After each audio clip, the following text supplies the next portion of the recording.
வணக்கம். மனம் கவர்ந்த பங்குச்சந்தை அப்படிங்கிற இந்த தொடரில் வார நாட்களில் நம்ம பங்குகளை பற்றி பார்த்துட்டு வரோம். இந்த வாரம் நமக்கான வாய்ப்புகளை தரக்கூடிய பங்குகள் என்னன்றதை பார்க்குறதுக்கு முன்னாடி புதிதாக இணைந்துள்ள அத்தனை நல்ல உள்ளங்களுக்கும் என்னுடைய மனமார்ந்த நன்றிகள். உங்களுடைய லைக்ஸ், கமெண்ட்ஸ் மற்றும் சப்ஸ்கிரிப்ஷன் மூலயமா நீங்கள் கொடுத்துட்டு வர்ற ஆதரவுக்கு மிக்க நன்றி.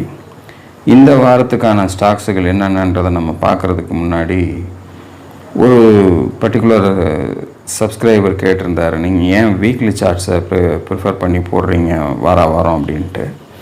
எனக்கு என்னென்னா டே சார்ட்டை விட வீக்லி சார்ட்டில் ஒரு கம்ஃபர்டபிலிட்டி தெரியுது. மார்க்கெட்டில் ஒரு க்ளோசிங் கொடுத்தாங்க அப்படின்னா அந்த வீக்லியில் க்ளோசிங் வரும்போது ஒரு ஸ்ட்ராங் கன்ஃபர்மேஷன் எனக்கு கிடைக்கிறதுனால அதன் மூலயமா அதுக்கப்புறம் நம்ம என்ட்ரி ஒரு சக்ஸஸாக போகுன்ற நம்பிக்கையை கொடுக்குற மாதிரி அது இருக்கிறதுனால நான் வீக்லியில் ப்ரிஃபர் பண்ணுறேன். ரெண்டாவது, நமக்கு டைம் ஃப்ரேமும் மாற்றிக்கிறதுனால நமக்கு அது பெரிய குறையான விஷயமும் கிடையாது.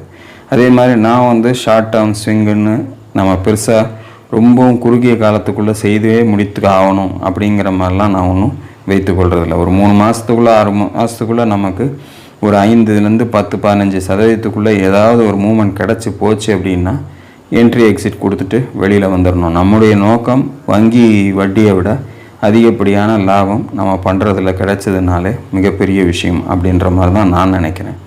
ஸோ அதை விட நம்ம ஒரு நல்ல ஒரு மூமெண்ட்டாக தான் நம்ம செஞ்சுட்டு வர்றோம் ஒவ்வொரு ட்ரேட்லேயும் அப்படிங்கிற மாதிரி நம்ம பார்க்கணும். ஸோ அதற்கு தகுந்தாற் போல் நம்ம ஒரு ஸ்டாக்கை செலக்ட் பண்ணுறோம் அப்படின்னா அது கொஞ்சம் ஸ்ட்ராங் கன்ஃபர்மேஷனோடு இருந்துச்சுன்னா தான் நமக்கு டெஃபினட்டாக அதில் நமக்கு ஏதாவது பிரயோஜனமாக இருக்கும். அதையும் மீறி அது நெகட்டிவுக்கு போகிறதுக்கும் வாய்ப்புகள் வரும், இல்லைன்னெலாம் சொல்லலை. இப்போ இந்த வாரம் மார்க்கெட் பார்த்திங்க அப்படின்னா 22,500 தாண்டி வேகமாக மேலே போகும்போது நமக்கு எப்படி இருந்துச்சு, ரொம்ப வேகமாக போகுது, அடுத்து 23,000 தான் போய்கிட்டு இருக்கு அப்படின்னு. 22,800 கிட்ட போகும்போது டக்குன்னு ஒரு யூஎஸில் ஒரு டேட்டா ரிலீஸ் ஆச்சு, அவங்க மார்க்கெட் இறங்குச்சு, நம்ம மார்க்கெட் வெள்ளிக்கிழமை அதற்கான ரியாக்ஷனை கொடுத்து மறுபடியும் 22,500 நோக்கி கீழே வந்துருச்சு. ஸோ என்னன்னா இந்த வீக்லியில் முடியும் போது அதனுடைய தன்மை நமக்கு மாறி நடக்கிறதுக்கான வாய்ப்புகள் வரும். அப்போ நமக்கு என்ன ஆகும்னா அந்த ஸ்டாக்லேயும் இந்த 5 நாட்களில் ஒரு 2 நாட்கள் மேலே போயிட்டு ஒரு 2 நாட்கள் கீழே வந்துருச்சு அப்படின்னா ஒரு டெயில் மட்டும் மேலே இருக்கும், கீழே கேண்டில் ஒரு மைனஸ் க்ளோஸில் கொண்டாந்து கொடுத்துட்டாங்க அப்படின்னா சரியான கன்ஃபர்மேஷன் கிடைக்காம போகிறதுக்கு வாய்ப்புகள் ஆகும். அதே சமயத்தில் அந்த ஒரு பர்டிகுலர் சிங்கிள் டே சார்ட்டில் பார்க்கும்போது கூட ஒரு கேண்டில் ஸ்ட்ராங்காக இருந்து அடுத்த கேண்டில் நல்ல கன்ஃபர்மேஷன் இருந்து அதற்கு கீழே வராத வரைக்கும் அது மேலே போக ஆரம்பித்தா நீங்கள் அதை பேஸ் பண்ணியே ட்ரேடிங்கில் போகலாம். ஸோ இதெல்லாம் ஒரு நம்ம செய்ய தான் நம்ம பழக நமக்கு சரியாக அமையும். டே சார்ட்டை வச்சு போடக்கூடாதுன்றதெல்லாம் என்னுடைய நோக்கம் கிடையாது. எடுத்து காட்டும்போது அந்த பர்டிகுலர் சார்ட் கன்ஃபார்மாக இருந்துச்சு அப்படின்னா அடுத்த லெவலுக்கு அது எப்படி வேகமாக போகுது அப்படிங்கிறது தான் நம்ம பார்க்கணும். இப்போ உதாரணத்துக்கு போன வாரம் ஒரு பர்டிகுலர் ஸ்டாக்கை சொல்லியிருந்தேன், அதை இப்போ உங்களுக்கு எடுத்து காட்டுறேன் பாருங்கள். இதுதான் அந்த ஸ்டாக்கு, இந்துஸ்தான் ஜிங்க்கு. இப்போ அவர் சொன்ன மாதிரி டே சார்ட்டில் தான் வச்சுருக்கேன். ஸோ ஃபஸ்ட்டு டே பார்த்தீங்க அப்படின்னா ஒரு பெரிய மூமெண்ட்டுன்றது நமக்கு இல்லை. அந்த 345 நெருக்கத்திலேயே இருந்து க்ளோசிங் கொடுத்துருக்காங்க. 340 க்ளோஸ் ஆகிருக்கு. கிட்டத்தட்ட அதை தாண்டி மேலே போயிருந்தா கூட ஒரு 5 ரூபா மேலே போயிருந்தா கூட கீழே கொண்டு தான் க்ளோசிங் கொடுத்துருக்காங்க. ஆனால் மறுநாள் பார்த்தீங்க அப்படின்னா ஒரு மிகப்பெரிய ஒரு ஏற்றத்தை கொடுத்து 408 வரைக்கும் அதில் அன்றைக்கி ஓட்டாக இருந்திருக்கு. ஸோ அதன் பிறகு அடுத்த நாளும் நல்ல ஒரு மூமெண்ட்டு, அதுக்கு அடுத்த நாளும் ஒரு நல்ல ஒரு மூமெண்ட்டை கிடச்சி கிட்டத்தட்ட 437.80 வரைக்கும் போயிருக்கு. ஸோ இது என்னென்னா நம்ம எதிர்பார்க்கல இந்த மாதிரி ஒரே வாரத்தில் 2 லெவல்ஸையும் கிராஸ் பண்ணோம் அப்படிங்கிறது. ஆனால் நடக்கிறதுக்கு வாய்ப்புகள் வந்ததுன்னா எப்படி வேணாலும் இருக்கும், இதை தாண்டி கூட க்ளோசிங் போயிருக்கலாம். ஆனால் நமக்கு வாய்ப்புகள் எப்படி அமையும்னு சொல்ல முடியாது. இதற்கு முன்னாடி அது செயல்பட்டுறத பாருங்கள், ஒரு பர்டிகுலர் கேண்டில்ஸும் பாருங்கள் எப்படி இருந்திருக்கு. இதற்கு முன்னாடி பார்த்தீங்கன்னா 320க்கும் 300க்கும் உள்ள எவ்வளோ நாள் இருந்திருக்கு பாருங்கள். அதன் பிறகு ஒரு சின்ன இறக்கம் கொடுத்து அங்கேருந்து ஸ்டார்ட் ஆகி இப்போ நம்ம 345 தாண்டினால் அப்படின்னு நம்ம வச்சோம். போன வாரம் தாண்டின பிறகு எப்படி போயிருக்குன்னு பாருங்கள். வேகமாக ஒரே 3 நாள் வேகமாக போய் அந்த லெவலாக போய் அடைஞ்சிருச்சு. ஸோ இது டே சார்ட்லேயே நம்ம ஃபாலோ பண்ணலாம், தப்பு கிடையாது. பட் எனக்கு என்னன்னா வீக்லியில் சொல்லும்போது ஒரு ஸ்ட்ராங் கன்ஃபர்மேஷன். இப்போ நான் இந்த டே சார்ட்டை அப்படியே சேஞ்ச் பண்ணி உங்கள் கண் முன்னாடியே வீக்லியாக நான் ஷிஃப்ட் பண்ணி காட்டுறேன் பாருங்கள். ஒரே கேண்டில் நேராக மேலே போயிடுச்சு. 345க்கு மேலே தான் அதனுடைய ஸ்ட்ரென்த்து இருக்கிறத மாதிரி நமக்கு காமிச்சிருச்சு. ஸோ இதை நம்ம வீக்லியில் பார்க்கும்போது நமக்கு ஒரு ஸ்ட்ராங் கன்ஃபர்மேஷனோடு இருக்குது. இன்னும் கூட இது போகிறதுக்கான வாய்ப்புகளை கொடுக்கலாம் அப்படிங்கிற மாதிரியான ஒரு நிலமையில தான் இப்போ இதனுடைய க்ளோசிங் இருக்குது வித் வால்யூமோட. ஸோ இது வந்து நீங்கள் முடிவு பண்ணிங்க வீக்லி சார்ட்டில் பார்த்து நம்ம செய்யலாமா இல்லை டே சார்ட்டில் பார்த்து செய்யலாமாங்கிறத நீங்கள் முடிவு பண்ணுங்கள். எனக்கு கம்ஃபர்டபிலிட்டி இதில் இருக்கிறதுனால நான் இதை பேஸ் பண்ணி உங்களுக்கு கொடுக்குறேன். ஸோ நீங்களும் ப்ராக்டிஸ் பண்ணும்போது எப்படி உங்களுக்கு சௌகரியமாக வருதோ அதன்படி நீங்கள் செய்யலாம். இல்லைனா டேட்டா ட்ரேடிங் பண்ணக்கூடியவங்களில் 1 மினிட் சார்ட் வச்சு பண்ணுறவங்களும் இருக்காங்க, 3 மினிட் சார்ட் வச்சு பண்ணுறவங்க இருக்காங்க, 5 மினிட்ஸ் வச்சு பண்ணுறவங்க இருக்காங்க, 15 மினிட்ஸ் வச்சு பண்ணுறவங்க இருக்காங்க. அதே மாதிரி நீங்கள் சொன்ன மாதிரி ஷார்ட் டேர்ம் ஸ்விங்கில் 1 டே பண்ணுறவங்க இருக்கிறாங்க, 4 ஹவர்ஸு 1 ஹவரு இதை மாதிரி பேஸ் பண்ணி வச்சு பண்ணுறவங்களும் இருக்காங்க. ஸோ என்னை பொறுத்தளவில் கொஞ்சம் ஸ்ட்ராங் கன்ஃபர்மேஷனுக்காக தான் நான் அந்த வீக்லி சார்ட்ஸை ப்ரிஃபர் பண்ணுறேன். ஸோ இதுதான் என் காரணம் அப்படிங்கிறத நான் முதல்ல உங்களுக்கு எக்ஸ்பிளைன் பண்ணணுன்றதுக்காக தான் இதை சொல்லியிருக்கேன். ஸோ இந்த வாரத்துக்கான ஸ்டாக்ஸ் என்னென்னன்றதை நம்ம பார்த்துடலாமா தொடர்ந்து. முதலாவது நம்ம பார்க்கக்கூடிய ஸ்டாக் வந்து கோல் இண்டியா. இது கிட்டத்தட்ட 460க்கும் 400க்கும் வந்து கடந்த சில வாரங்களாக நம்ம ட்ராவல் ஆகிறத பார்க்க முடியுது. ஸோ இது 460 கட் பண்ணி இந்த அடுத்த வாரம் வீக்லியில் மூவ் ஆகும்போது 487ன்ற இன்ட்ரீம் லெவலுக்கு முதல்ல போகிறதுக்கான சான்சஸ் இருக்கும் அப்படின்னு எதிர்பார்க்குறேன். ஸோ இப்போ இருக்கக்கூடிய கரண்ட் சுச்சுவேஷனில் மார்க்கெட் கண்டிஷனில் ஒரு சின்ன ஃபஸ்ட்டு இன்ட்ரீம் ப்ராஃபிட்டுக்கு இது ஃபஸ்ட்டு வழிவகை செய்யும். காரணங்கள் அதுதான்.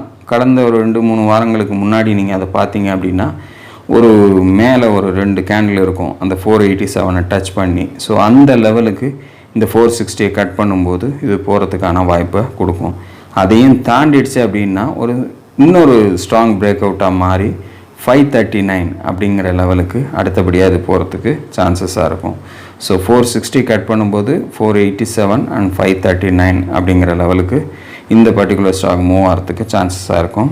இன்கேஸ் அந்த 539யும் ஸ்ட்ராங்காக கிராஸ் பண்ணிச்சு அப்படின்னா, ஏன்னா 487ன்றது ஒரு பெரிய லெவல் கிடையாது, இருந்தாலும் முதல் லெவலாக அதை நம்ம ஏன் குறிக்கிறோம் அப்படின்னா அங்கே டச் பண்ணிவிட்டு கூட திருப்பி உள்ளே வந்துடலாம். அப்போது வரும்போது என்ன செய்கிறதுன்றது முடிவு இருக்கணும்ல, அதனால் நம்ம 487 நான் ப்ரிஃபர் பண்ணுறேன். ஸோ அந்த ஹையை கட் பண்ணிடுச்சு அப்படின்னா 539 ஃபர்ஸ்ட் லெவல், அதையும் தாண்டி ஒரு ஸ்ட்ராங் க்ளோசிங் கொடுத்தாங்க அப்படின்னா 623 அப்படிங்கிற செகண்ட் லெவலுக்கு போகிறதுக்கான வாய்ப்புகளாக இருக்கும். தேர்ட் லெவலுக்கு போகிறதுக்கு வாய்ப்புகளாக இருக்கும். 487, 539, 623 3 ரெசிஸ்டன்ஸ் லெவலுக்கு நமக்கு அடுத்த கட்டமாக 460 கட் பண்ணும்போது வாய்ப்புகளை தரலாம் அப்படின்னு எதிர்பார்க்குறேன் கோல் இண்டியாவில். ஸோ இது என்னுடைய முதலாவது தேர்வு. நீங்களும் உங்களுக்கு இது சரின்னு பட்டால் மட்டும் நீங்கள் இதை எடுத்து செய்கிறதுக்கு முயற்சி செய்யுங்க. அடுத்த ஸ்டாக் பஞ்சாப் நேஷ்னல் பேங்க்.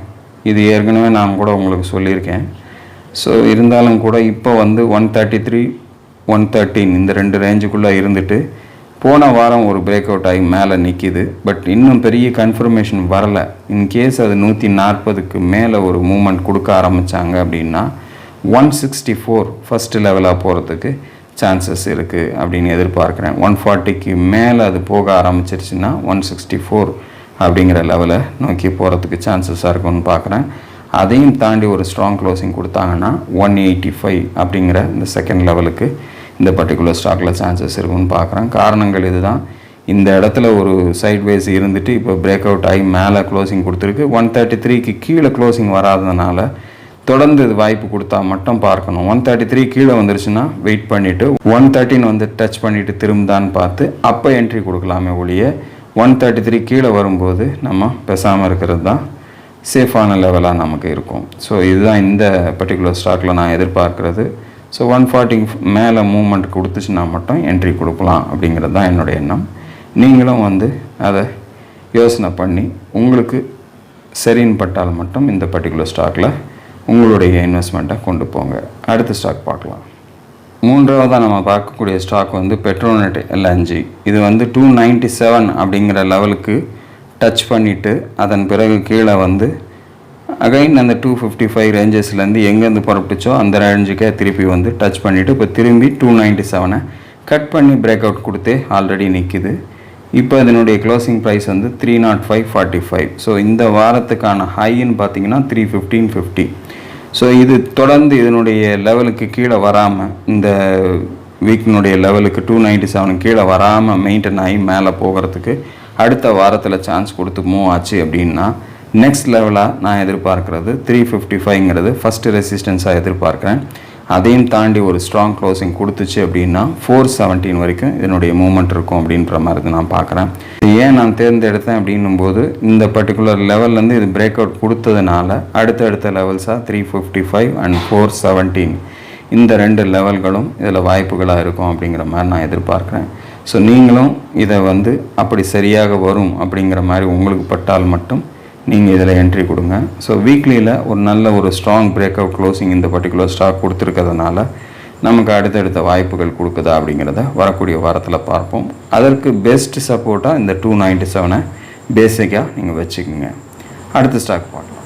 4வதாக நம்ம பார்க்கக்கூடிய ஸ்டாக் வந்து ஐடிஎஃப்சி லிமிடெட். கிட்டத்தட்ட இது வந்து ஒரு டவுன் ட்ரெண்டில் தான் இருந்துகிட்டு இருக்கு. இந்த டவுன் ட்ரெண்டில் ஒரு நம்ம மேலே ஒரு பர்டிகுலராக ஒரு ட்ரெண்ட் லைன் நம்ம வரைஞ்சிருக்கோம். இந்த ட்ரெண்ட் லைனுடைய எண்டில் தான் இப்போது லாஸ்ட் வீக்கினுடைய ஹை இருக்குது. ஸோ பேசிக்காக பார்க்க போனால் இந்த 126க்கு மேலே அடுத்த வாரம் வீக்லி க்ளோசிங் கொடுத்துச்சுன்னாலே இது வந்து இந்த இடத்த பிரேக் அவுட் கொடுக்குற மாதிரி கணக்கில் வந்துடும். பிரேக் ஆகுதான்னு பார்க்கணும். 126க்கு தாண்டி பிரேக் அவுட் ஆகி க்ளோசிங் கொடுக்கல அப்படின்னா நம்ம இதில் என்ட்ரி கொடுக்க வேண்டிய அவசியமே இல்லை. 126க்கு மேலே ஒரு க்ளோசிங் நெக்ஸ்ட் வீக்கில் இருந்தால் மட்டும் நமக்கு அடுத்த கட்டமாக 137 அப்படிங்கிற ஃபஸ்ட் லெவலுக்கு போகிறதுக்கு சான்சஸாக இருக்கும். அதையும் தாண்டி ஒரு ஸ்ட்ராங் க்ளோசிங் கொடுத்தாங்க அப்படின்னா 155 அப்படிங்கிற செகண்ட் லெவலுக்கு சான்சஸ் இருக்கும் அப்படின்ற மாதிரி இதில் எதிர்பார்க்குறேன். அந்த 155யும் தாண்டிடுச்சு அப்படின்னா 185 நெக்ஸ்ட் லெவலாக வரத்துக்கு சான்சஸாக இருக்கும். ஏன்னா 137ன்றது ஒரு பெரிய லெவல் கிடையாது. ஸோ இருந்தாலும் கூட ஃபஸ்ட்டு லெவலாக நம்ம இதை ஏன் கொடுக்குறோம் அப்படின்னா இதனுடைய ரீசெண்ட் ஹை அதுதான் 137 தான்.